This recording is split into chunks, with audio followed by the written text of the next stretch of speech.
My name is Justin Riker, and I'm doing the biomechanical analysis of the basketball jump shot. There are many purposes of the jump shot. One of the main ones being allowing the player to attempt to score a basket by jumping and simultaneously releasing the basketball towards the rim of the basket. So the offensive player has the advantage by jumping and shooting the basketball because it makes it harder for the opponent to defend. The jump shot also allows the player to give more power to the shot. So when a player arises straight up and with the proper mechanics, it will propel the basketball towards the basket. Form becomes an important aspect of shooting the basketball. You want the feet shoulder width apart for good balance. You want the shooting foot slightly ahead of the non-shooting foot. So in the next picture, you'll see my subject, Kevin, is left-handed, left-footed, so his left foot is slightly in front of the right foot. You also want to have the feet pointed in the general direction of the basket with the hips aligned. So you don't have to have it directly towards the basket, but you want to have your feet and hips body aligned towards the basket to make the jump shot a lot easier for you. And with every jump shot, you want to flex and bend the knees. That's going to give you that power and force to jump and release the ball simultaneously. So you see my subject, Kevin. He's actually facing a basketball hoop. I didn't get the picture from the aspect of him from behind. You can see he's at the elbow at the free throw line.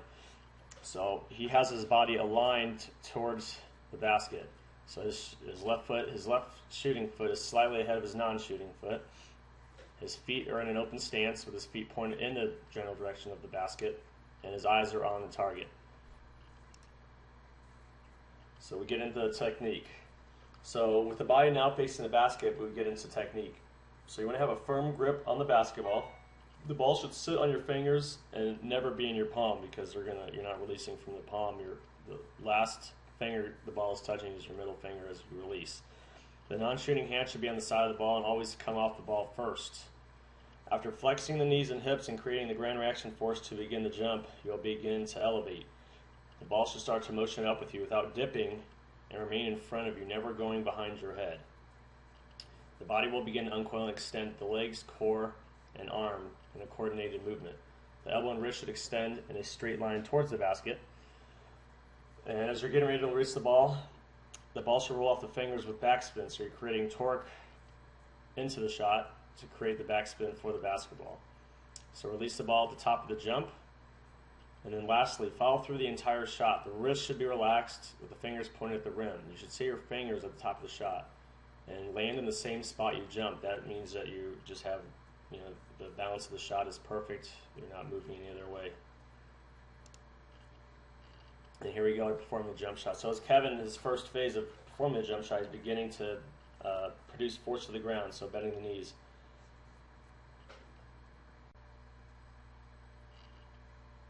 So the force of his jump shot begins in his calves, and it's going to move through his quads, core, shoulder, biceps, triceps, and wrist into the release. The more force he creates at the beginning of the jump shot, the more force he'll be able to be capable of producing during the motion of the shot. So this is when he begins to get into the air.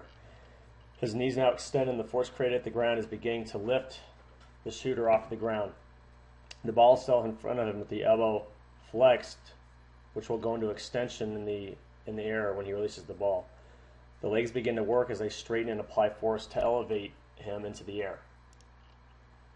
So now this is him in the air right before the release. So in the air, the shooter has to determine the amount of power to exert on the shot. So different positions on the court are going to require a different amount of power. Where he's at the free throw line, the elbow, it's going to be a different amount of power that's going to be produced than where he would be at the three-point line. So he has to apply enough force and velocity to get the ball to the basket. As the force is now being delivered into the elbows and shoulders, he'll begin to release the basketball. He will begin creating torque at the wrist to give the ball a backspin towards the rim. So his backspin gives the ball a better opportunity to go into the hoop. And if he misses, say, the backspin allows the ball to hit off the rim and make a good situation for a rebound. So, like it says, the backspin gives the ball good movement and can give the ball a good bounce off the rim if the shot is missed.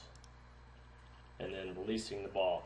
So the force applied to the basketball is caused by the rotation at the fulcrum, which is at the wrist. When the ball is cocked back to the arm, the axis of rotation is at the elbow. The lever of the wrist helps guide the ball off the middle finger and the index fingers. Like I said before, the middle finger is the last one to touch the ball and creates the spin, the edge of the fingers. So the wrist muscles go from eccentric to concentric, pulling the wrist upwards. So then now the axis is now at the wrist as the ball is being released.